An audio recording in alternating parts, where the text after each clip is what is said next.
What is going on, everybody? I am so glad you're here for today's episode of the TypeAlias Show live stream. We had a few scheduling conflicts since the last one, but hey, we're happy to be here again with you today. Since it has been a minute, we've got tons of stuff to cover today. We're going to be looking at some of the results from the StackOverflow survey for this year. We're going to peek in on the latest roadmap updates for Kotlin. And by popular demand, we're going to take a look at how we can develop faster with some multi-cursor magic and a whole lot more. So with me today behind the scenes is my lovely producer, who also happens to be my wife, Elizabeth. A round of applause for the producer. Now, one of my favorite things about doing a live stream is that we get to interact in ways that we couldn't do otherwise. So talk to me in the chat, and I might or might not be able to answer your questions, but add them to the chat anyway. And of course, if someone asks a question in chat and you know the answer, feel free to reply to them. Who knows? You might just make some new friends that way. So let's check in with you guys and see what's going on here. We've got a good morning from Travis. Hey, Travis at Ramsey. Good to see you there. And Amin. And Paul is in Netherlands. That's great. Great to have you here with us. So I hope you guys have been doing well and writing all that Kotlin code. And today also looks like YouTube is telling us that today is actually this channel's birthday. So that's fun. I had originally set up the channel just to do a behind the scenes celebration for the 5-year anniversary of the TypeAlias.com website. That was like 2 years ago today, I guess. And we just kind of kept going with it. And then really back in January of this year is really when we started hitting it harder, doing regular releases of videos every 2 weeks. So it doesn't quite feel like it's been 2 years, and I guess that's why. So yeah, let's see. We got folks from Germany, and yeah, happy birthday. Yeah, that's great. Thank you. Fantastic. All right. Yeah, thanks, Travis. Appreciate that. Okay, so we got a few things that we're going to cover today, as I mentioned, and one of them is going to be how we can move faster in the IDE, and that's going to include some keyboard shortcuts, which of course can differ by operating system. So I would love to get a feel for which operating systems you all develop on. So not which ones you target as the target environment for the apps that you build, but the workstations that you develop on. I'd love to get a poll out for that. So Elizabeth, if you can get that up, it's up. Great. Okay. Good deal. We got from Vietnam. Good to have you here. From Morocco. Happy birthday there. We got San Francisco. And great. Well, we are so happy to have all of you here. This is fantastic. So we'll check in on that poll again here in just a little bit. In the meantime, let's check in on some news. So first of all, if you haven't seen the Kotlin documentary yet, you should definitely check it out. It's called Beyond the Success of Kotlin. It is on YouTube. You can find it there. It's got interviews with all the Kotlin legends. So it's got Andriy there, Roman Elizarov, Svetlana Isakova, Dmitry Jemerov is even there. He's not been at JetBrains for a while. Hadi's there. Igor shows up toward the end. I'm sure I'm missing a few, but I thought it was really done well, and I thoroughly enjoyed watching it. I think I have not actually updated the description, but after the live stream here, I will get the description of this video updated with all of the links for everything today, including the documentary. And part of the documentary, actually, we all obviously knew that Kotlin is named after an island, a lot like Java. But I always kind of had a sneaking suspicion that Kotlin might have been chosen in part because it starts with the letter K, which comes after the letter J for Java. And so they might have mentioned something about that in the documentary. So I was actually kind of happy to see that some of my suspicions there were on track. Anyway, so let's see what else we got here. We have the KotlinConf 2025 call for speakers. Let me pull that up here. All right, so whoops, we got the newsletter up there. Sorry about that. Pull that back down. We have the now the KotlinConf 2025. They recently opened up their call for speakers. So if you have an idea for a presentation that you'd like them to consider, you can submit your conference talk idea here anytime between now and it looks like it closes maybe toward the end of November. And personally, I'm not quite as inclined toward doing live presentations as you might know, and I totally get the irony here, right? I'm presenting live on a live stream telling you that I don't really enjoy doing live presentations. But it's pretty rare that I do a conference talk these days. But I would, however, love to hear your talks at KotlinConf. So if that's your thing, check out that link, and I will plan to be I'm planning to be there this year, which I've missed the last number of them, which is so it'll be great to be there. Let's see here. We've got a question about when will it have KotlinConf in the US? Yeah, I was at the first one as well. It was in San Francisco. And that was the only one that I was able to get to. I didn't get to any of the ones that were overseas. But yeah, they've since then all been in Europe, which might just be easier for most of the people around the globe, I guess. But yeah, if we get it back in the US, that'd be fun. But I will be there next year. Now, in case you enjoy participating in surveys, there are a couple that you might be interested in. The first one here is from JetBrains, and it's about Kotlin itself. And they're looking for feedback about the language, the ecosystem, the tooling, and we will, I guess, I'll get the link for this in the description after the video as well. They actually are attaching looks like a few incentives for filling this one out as well, for a chance for a prize to win, so that'd be nice. The Gradle team also has a survey open, and that's going to run through the end of the year, and I think they've got like some swag or something that they're attaching to that also. So if you enjoy filling out surveys, I'm sure they would appreciate hearing your feedback on those things. Now, speaking of surveys, StackOverflow published the results of their most recent 2024 survey. And as you probably know, this is one of the more popular tech industry surveys out there, with usually, I think, somewhere between like 65,000 and 100,000 participants, just kind of depending on the year.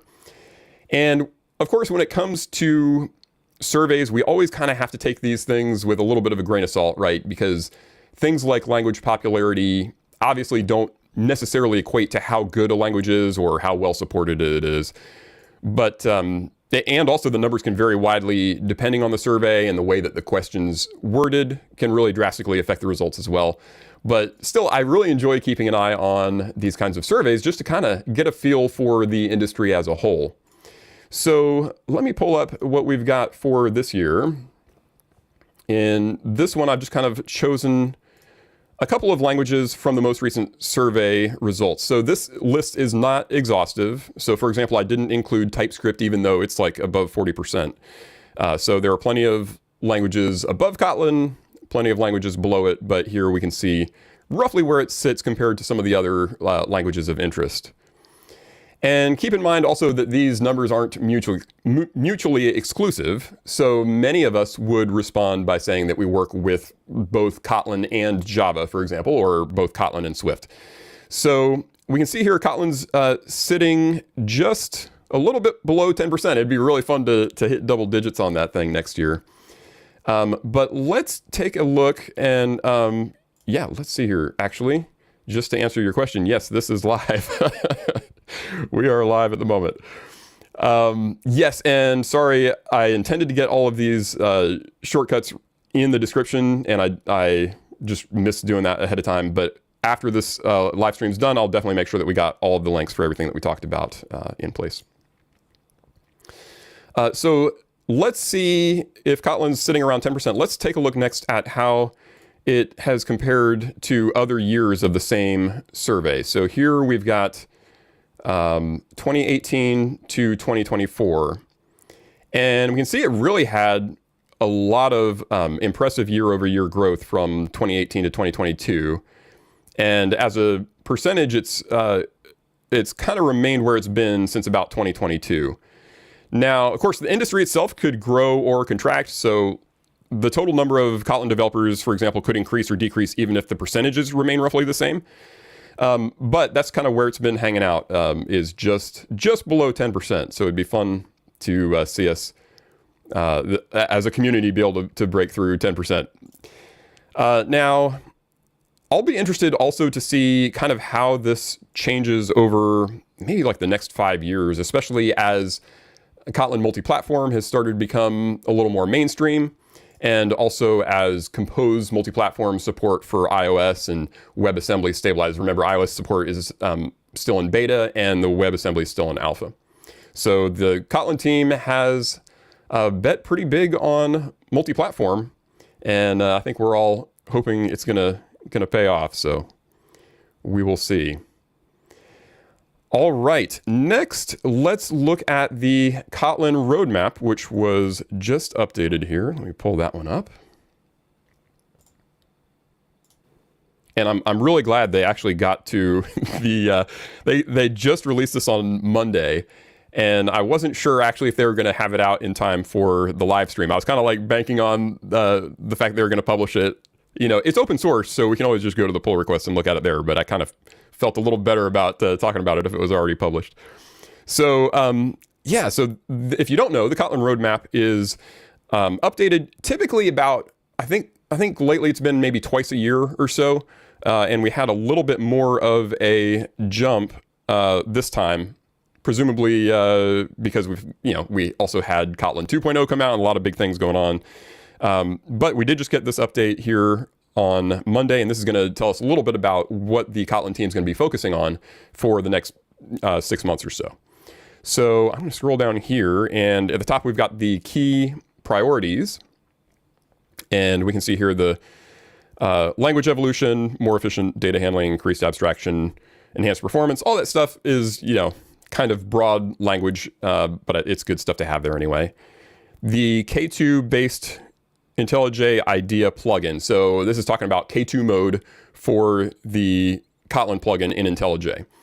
You might remember that that one has been a little bit kind of under-featured at the first release of Kotlin 2.0. So they're working on getting that kind of in a place where it can utilize all the K2 stuff, so it can be a little bit faster, better highlighting, and it'll match what the Kotlin 2 compiler's gonna do. So that's pretty good. Kotlin multi-platform.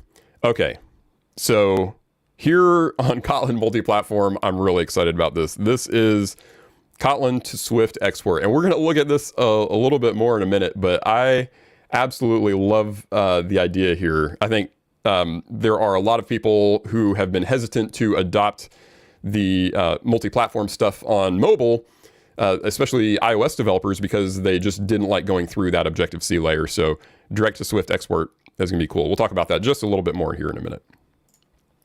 And then third-party ecosystem authors, so making it easier for people who are developing libraries. And all that sounds fantastic. So let's go down here under the Kotlin roadmap by subsystem. And we have, you can see they've got this new emoji on the items that were just added to it. So let's see some of the things we got here. The improved quality of compiler diagnostics.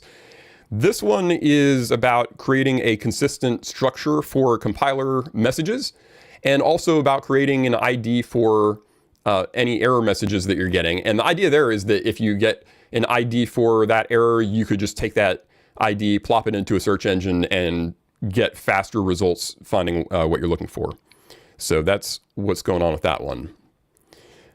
Down here, the first public release of Swift Export. That's the one that I was saying I'm super stoked about, and it's going to be so if you're a developer who works on both Kotlin and Swift, I've done mainly Kotlin, but I've done some Swift at certain times, working on some mobile apps, and syntactically they're very similar, right? They feel pretty similar when you just like look at their code.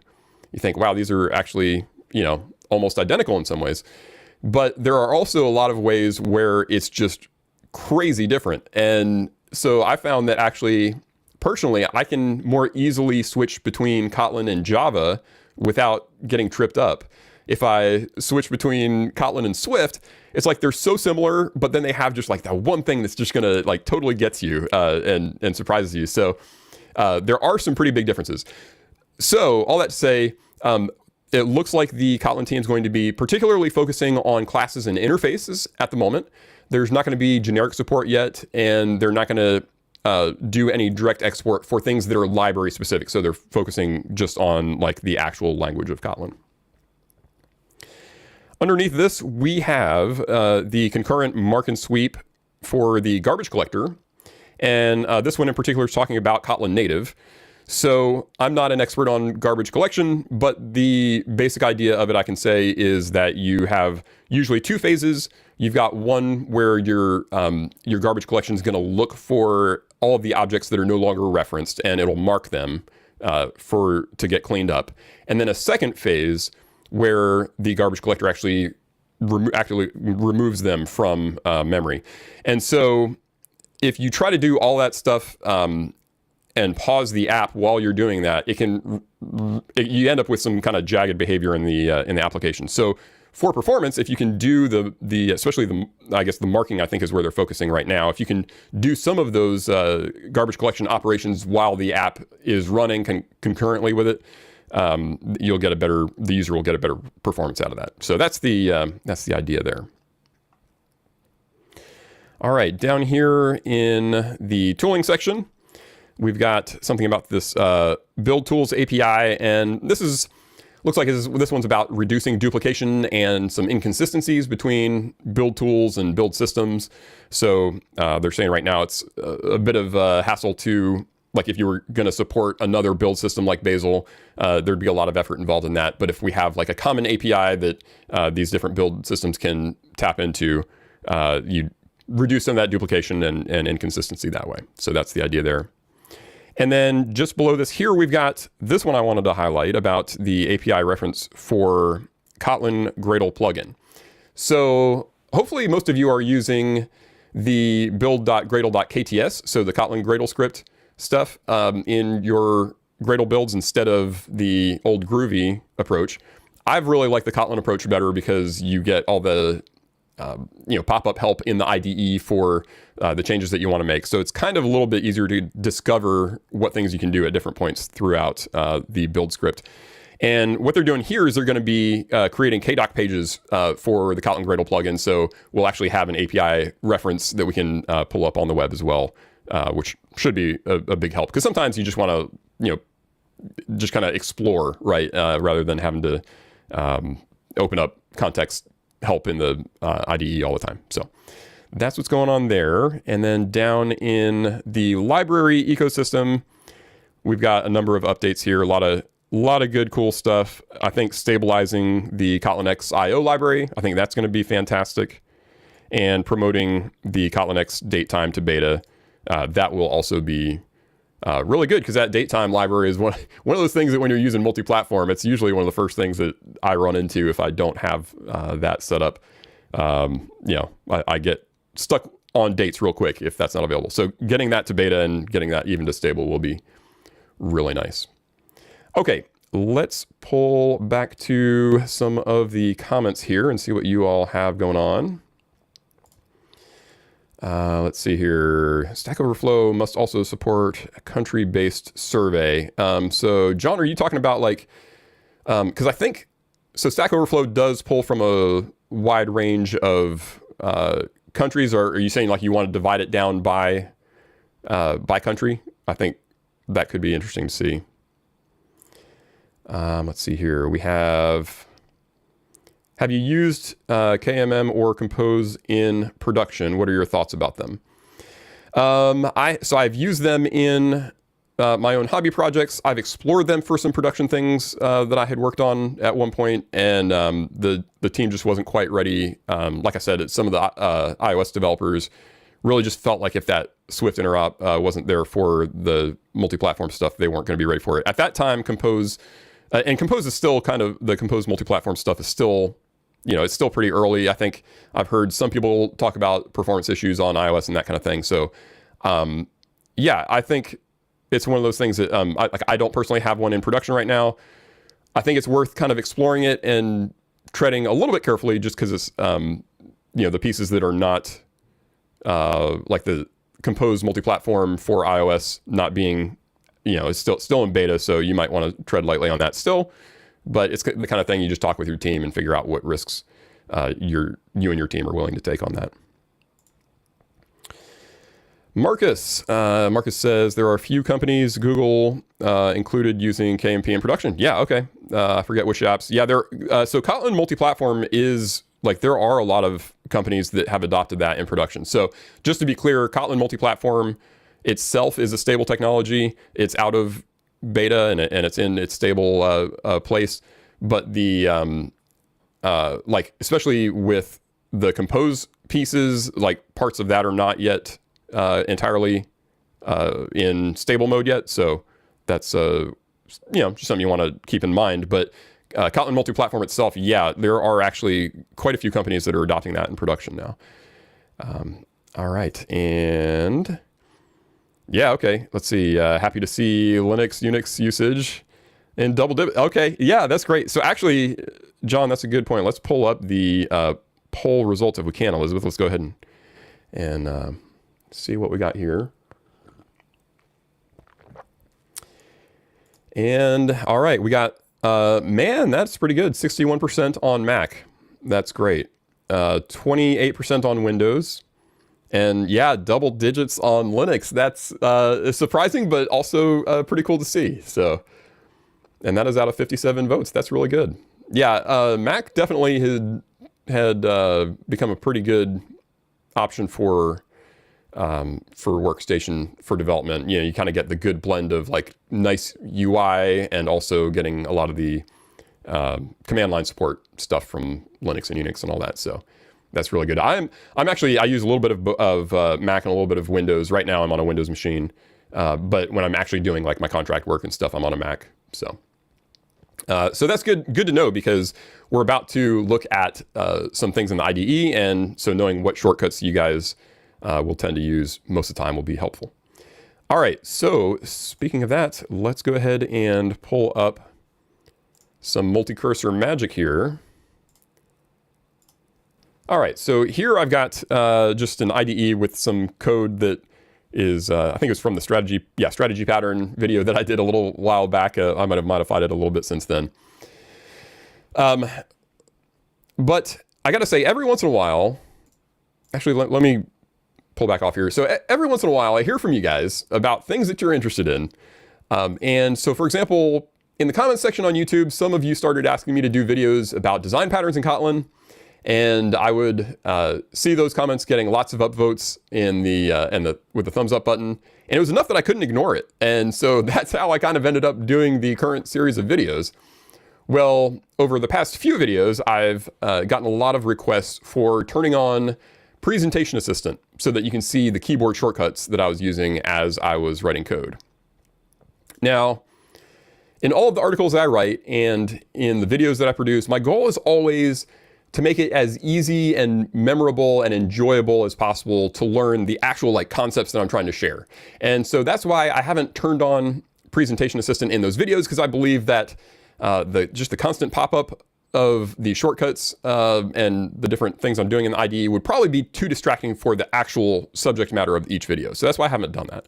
But still, we've had so many of you asking for this, and so I heard you loud and clear. So today, I'm gonna walk you through some of the features, some of the configuration in IntelliJ that can really accelerate your development. And I'm gonna focus specifically on multiple cursors and also some ways that I avoid using the arrow keys. Now, I will preface this by mentioning that what you see in the videos that I put up on YouTube is like, it's rarely my real life development speed. So I'm actually really clumsy at typing while I'm talking. And I almost always end up for those videos going back and either like re-recording the IDE or refilming the video of me talking and then trying to speed them up or slow them down to get everything to match up just right. And in the latest video, I even actually began experimenting with some IDE scripting so that it could actually type automatically for me while I talk. And so looks like it's working pretty well. But still, even with all those things, all of the edits that you see me make in those videos are still actual edits that you can do with the right keyboard shortcuts. And so that's what we're going to look at here today. So let's start off. I'm going to make sure that we are sharing the screen first and pull up the view just to make sure we've got, this is where you can get to Presentation Assistant in case you're wondering, under View Appearance. So we do have that on. Now, by far the most common question that I get is about multiple cursors. And there are a lot of ways to use them, but for me, I almost always want to make changes to the same text. So if all you're going to do, for example, is rename a variable, definitely use the rename refactoring tools in IntelliJ to do that kind of thing. But there's sometimes where you want to do something else, like you might want to change the JVM inline value class here to a data class. And you can see here, I want to do this not just for the email, but I also want to do this for the username and the password. So to use multiple cursors, you just select the text that you want, like I've got here so far. And then you can use Alt-J or it looks like Control-G on Mac to select the next occurrence of that text. And I actually set my keyboard shortcut to Control-D, which I think might be a holdover from like Sublime Text or VS Code or something. I'd just gotten used to that shortcut, so I changed it in IntelliJ. I actually changed a lot of things in IntelliJ, a lot of my keyboard shortcuts. But thankfully, Presentation Assistant here is showing the defaults, so you can see what that is by default. Now you can keep tapping the same keyboard shortcut to select more occurrences of that, so you can get all three of them there. And then once you've selected the text you want, you can just type. So we can just start typing data and it goes on all three lines like that. And then when you're done, you might need to get back to a single cursor here. We don't need all three of them anymore. And you just hit the escape key and boom, you're right back to that single cursor or caret. Is it a cursor or a caret? I think it's a mouse cursor and a text caret, but I'm going to use those terms interchangeably today. Now, there are some times when you are selecting occurrences and you didn't realize there is some other occurrence of that text that you didn't want to include. So for example, here I've got this value keyword selected and maybe I want to select the next value keyword, but if I were to use that same shortcut, we actually selected this property over here. And if we don't want that, we can hit the F3 key, and what it's going to do is it's going to move that selection from that property down to the next occurrence of that text. And so you can see it jumps down to the line below. And so we can do that same thing again. Oops, we got the wrong one. We just hit F3 and it goes to that next one. Now, like I said, this is by far the most common way that I use multiple cursors, by selecting the next occurrence. But there are some times where you need those cursors where there's just not any good text selection to anchor to. And in these cases, you can add a new cursor by just holding down Alt and Shift and clicking wherever you want those. So I'm kind of between paragraphs here, and I'm just going to hold down Alt and Shift and click in between these, and you can see we get a new cursor at each of those locations. And if you accidentally add a cursor where you don't want it, you can just hold down Alt Shift still and click. So it's really a toggle of toggling the caret there at that location. And then, of course, you can just escape out of that. Now, if you have a mouse that has more than 2 or 3 buttons, you can consider assigning one of the buttons to toggle a cursor, so you don't have to actually use Alt and Shift modifiers. And I've noticed, at least in my IntelliJ, if I assign buttons 4 and 5 to this to these actions, it will assign it in the key map, but it doesn't actually register in the editor for some reason. So maybe I got something weird going on. But I did work around that. I've got a programmable mouse. So if you've got something like a Razer mouse, you can assign macros to it. So that's what I did here. So without touching the Alt and Shift, I can just use the fourth mouse button to add those carets, and then my 5th mouse button will just escape to get back to a single cursor.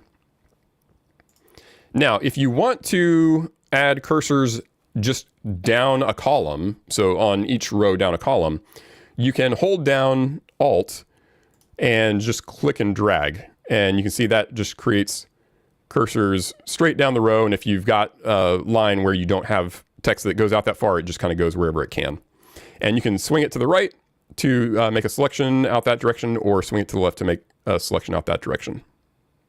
So for those cases where you don't have text to anchor to, you might want to just click and drag to do that one. Now, there are a lot of developers who like to not use a mouse if they can help it. And I certainly understand that, because like moving your hand over to your mouse does kind of slow you down. A lot of developers especially really like just kind of keeping their hands on the keyboard.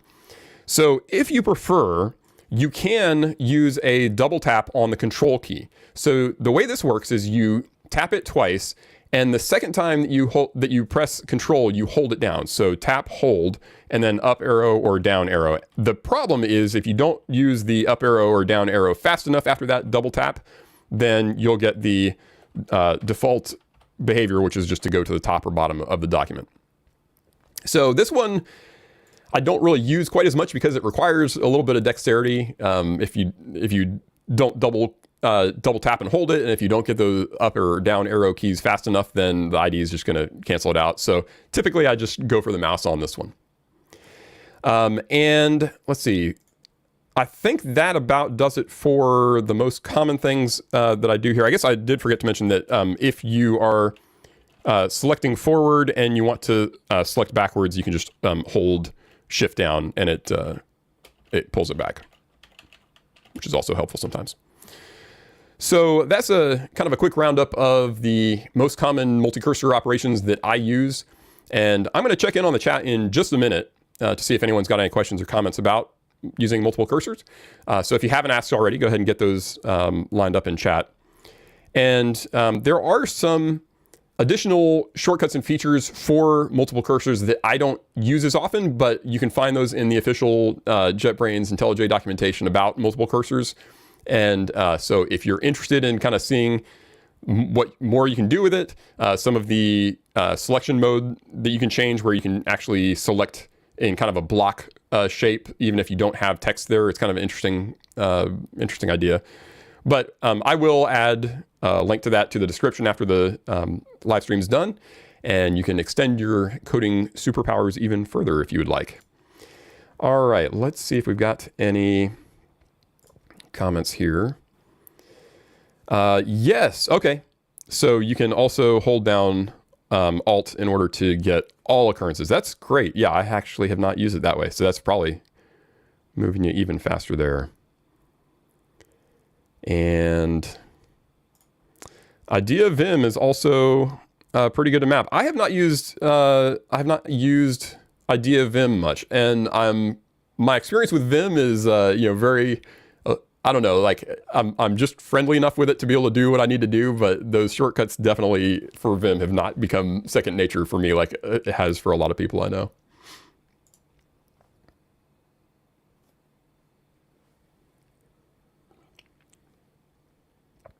Middle key, okay, yeah. So the is that the middle mouse button? Is that? Yeah, okay. I see. Yeah, so you can set that up as your way to get extra cursors instead of alt click. Yeah, okay. Yeah, great. Yeah, I didn't realize that you can just use the middle mouse button on that. Excellent, awesome. Thanks. I mean, appreciate that. Yeah, Ryan, you're right. Vim does have a steep learning curve. I think it's one of those things that, once it becomes an extension of you, like where it's just like second nature for you, I think it sounds like you can move real fast. I never got to that level of expertise with it. So awesome. Gilson, welcome. Glad you're here from Brazil, man. All right. So next, I'm going to talk a little bit about freeing ourselves from the arrow keys.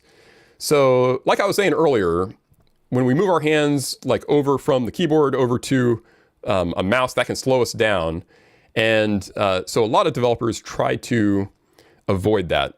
And I think in a similar way, the arrow keys are, they're also kind of pretty far removed from the home row on the keyboard where our hands typically sit. And after using them, we kind of have to get our hand back into position. You kind of have to feel around for that bump on the either the K or the J, depending on your keyboard, to be able to get your hand back into where you're supposed to be typing. So that can slow us down for sure. Now, when I say that moving our hand to the mouse or the arrow keys slows us down, it's not so much about moving fast, right? It's not for the sake of moving fast. typing quickly isn't what makes a good developer good, or it doesn't even make a developer fast, honestly. Sometimes, if you just kind of type fast and crazy, you're going to trip over yourself. And a lot of the hard work of software development doesn't happen just typing in the IDE. It happens in your brain, right? It happens while you're thinking about things. But the reason that I still have a high value on moving fast is that it's helpful in that usually our brains move faster than our typing fingers. And I found that the longer an idea hangs out in kind of that temporary memory in my brain, the more details and context of that idea start to fade away, especially as I'm just focused on typing something or writing something out. So I don't know, like for example, maybe you've thought of 5 things that you need to pick up from the grocery store, but by the time you write down the 4th one, you can't remember what that last thing was. And it's kind of the same way for me when I'm writing code.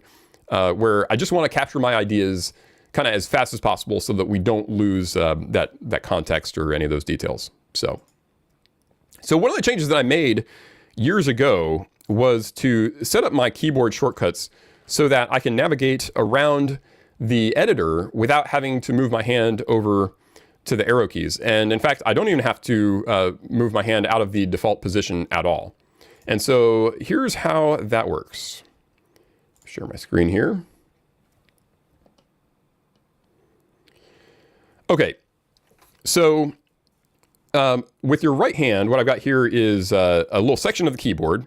I've got where our right hand would normally rest. So J is where my index finger is, K is where my middle finger is, and L is where my ring finger is. And I've got the keys above and below it as well here. So what I did was I updated my keyboard shortcuts so that Control J would move my text caret to the left and Control L would move my text cursor to the right. And then I would move it up and Control K would move it down. So if you've ever used if you've ever played video games on a PC, for example, you might have used WASD, right, over on the left-hand side of the keyboard. So it's kind of like WASD, but it's IJKL, and I still have to press the control key in order to make this happen. But it allows me to navigate around the code without having to reach over to the arrow keys. So I'm going to show you a little bit about how you can set this kind of thing up. And you might very well, by the way, have other kind of quick navigation shortcuts like this, and I would love to hear about that. So definitely post your kind of cool shortcuts and stuff in the chat, and we'll take a look at that in a minute. So if we go to settings, I'm sure you're familiar with key map. You can see all the blue is the stuff that I've, somewhere that I've made a change and personalized it, customized it in some way. So I've done a lot of customization here. And you can find a shortcut by key. And it's kind of surprising, actually, how many things you can customize keyboard shortcuts for. So even things like up and down, if I just hit up here, we get this up in the editor. And you can add your keyboard shortcut to this. So I just added one for Control I here. And that's the basic idea on this. You just add a keyboard shortcut. And there are a number of things that are already assigned to these keyboard shortcuts. So you're going to have to like drop some of those and find other homes for them on the keyboard. But for me, it's totally been worth it because I navigate more probably than I do almost anything probably besides typing. So it's been pretty helpful mode. Now, I will say that moving forward and backward, I don't just do one character. I actually set it up so that it moves in to the next word. And you can see that bouncing around there. And this is even using the camel mode so that it jumps to the next capital letter. If I weren't using that, it would just jump to the end of the word validator here. But since I've got it in camel mode, it hops into the middle like that. And I found that that's a pretty good balance of like moving fast, but also not, not moving all the way to the end of the line, for example. Now, there are still going to be some times when you're jumping that far that you're going to need to move only one character at a time. So, for example, if I needed to, I guess if I wanted to change username to user capital name or something, well, I couldn't do it with just this jump, right? Because I end up on either side of it. So I've had to add another keyboard shortcut just to move one character, but I actually use that one less than moving around by a full word. So this one is actually, I'm glad a lot of you guys are on Mac because it is a little easier on Mac. I set up on my Mac, I've got Control Command J to move left one character. And on Windows, it's just a little more complicated. I use Control Alt J and Control Alt L to move one character. I don't really like that as much because I'd rather that just be for moving to the beginning or end of text on that line. But you know, Windows doesn't have both Control and Command, and it really, you got that Windows key, but you just can't do much with it. It's really just kind of there for operating system level shortcuts, and so that's what we're stuck with for that. And then you can also customize these so that if you hold down the Shift modifier as well, you'll get the same move with selection. So you can guess that that's exactly what I've done here. It's selection, moving forward with a selection in that same mode. And then there's one other that I wanted to mention that I use here, and that is I use the Control U and Control O, so they're above my index and ring fingers on my right hand. I use them to navigate forward and backward. And so this is for cases where, for example, I'm here on this contains. Maybe I want to jump to the definition of that, hit Control B to jump into that.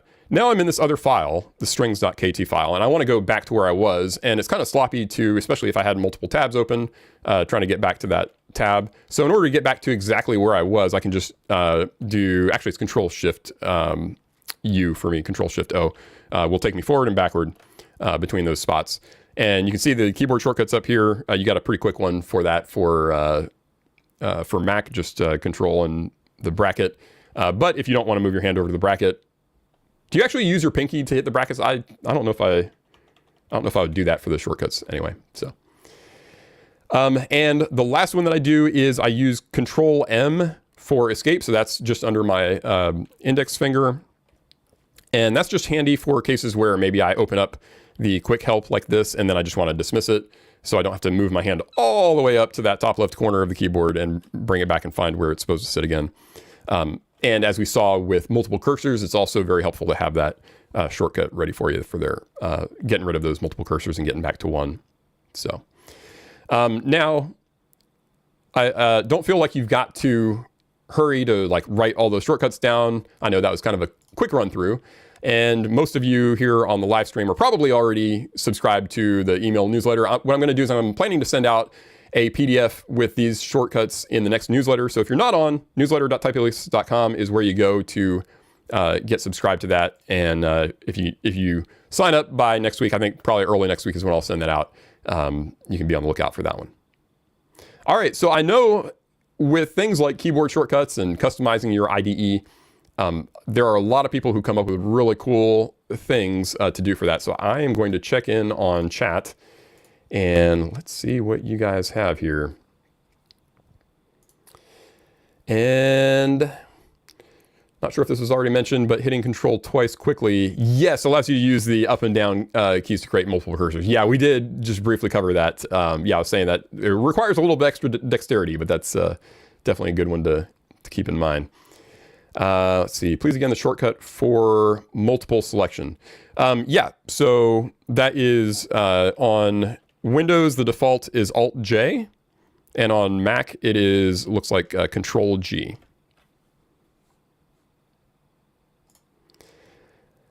Yeah, let's see, we got here, almost all of these shortcuts are already taken. That is exactly right. Yeah, like I said, there are a lot of keyboard shortcuts there on the right that are already used by something, and it's possible that you're already comfortable with using whatever those defaults are. I was willing to like dismiss those to other places so that I could really get navigation, because it's something that I do like really more common than just about anything else. So that's why I was willing to do that. But yeah, you do have to kind of think about like, okay, what I'm going to do with all these ones that I would normally have here as the default shortcuts. And the reason why I put it on the right-hand side with my right hand instead of the left side is because you've already got things over there. Like if you use Command S to save, I guess you don't really need to in IntelliJ. I think it saves automatically most of the time. But there were a number of shortcuts over there that were kind of already making sense. And like, I didn't want to mess with Control X, Control C, and Control V for like default clipboard operations, right? I wouldn't want to change those. So that's why I ended up putting it over on the right-hand side. Combination of keys for jumping in camel case. So let me just see what that is. I don't think there is one by default, but let me share my screen and see if we can find that. Oh, sorry about the newsletter there again. We really want you to sign up for that newsletter. All right, let's go to settings, key map, and let me just see what. So this is the one that you're looking for. Move caret to either previous or next word in different camel humps mode. That's the one I'm using for that one. All right, and let's see here. Bob, thanks for asking if I can export the key map. I can do that, but I've got so much customization, guys. Like, I don't even know what's normal. A lot of people will tell you, like, don't customize your IDE settings too much, especially your keyboard shortcuts, because if you sit down at somebody else's computer, you're going to be completely lost. And you know what? I'm just going to be completely lost. Like, I just kind of figured I'm sitting at my computer most of the time, so I need it to work for me. And if I go to someone else's computer, I'll just tell them, what I'd like them to do instead of trying to do it myself. So yeah, so I could export the key map for you, Bob, but I think just getting the like on that PDF, I'll include like the name of the editor actions that you can assign it to and what I've got it set to. I don't know if you can export partial ones. I don't think so. I think you have to export the entire key map. I'll check on that though. I'll see if I can export just the ones related to navigation. I'll do that. Yeah, the option to import other key maps is just in, trying to remember where that is.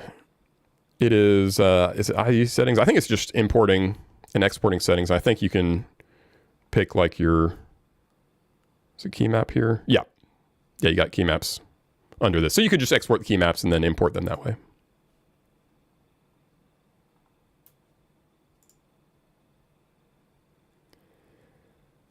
All right.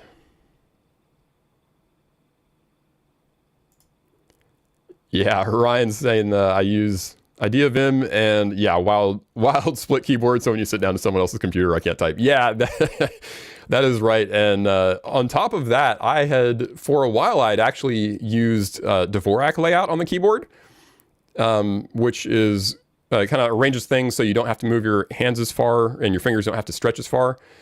And I actually, I got pretty proficient with it, but yeah, it would mess me up when I sat down at someone else's computer or like even, if you were going to play a video game and you've got Dvorak, the keys are all twisted around. You have to figure them out. So I eventually gave up on Dvorak, and I actually feel like, for me anyway, the stretching of my fingers actually, with QWERTY, actually, like, it feels more comfortable to me, which might be weird, but anyway, yeah, you can definitely knock yourself for a loop depending on your configuration there.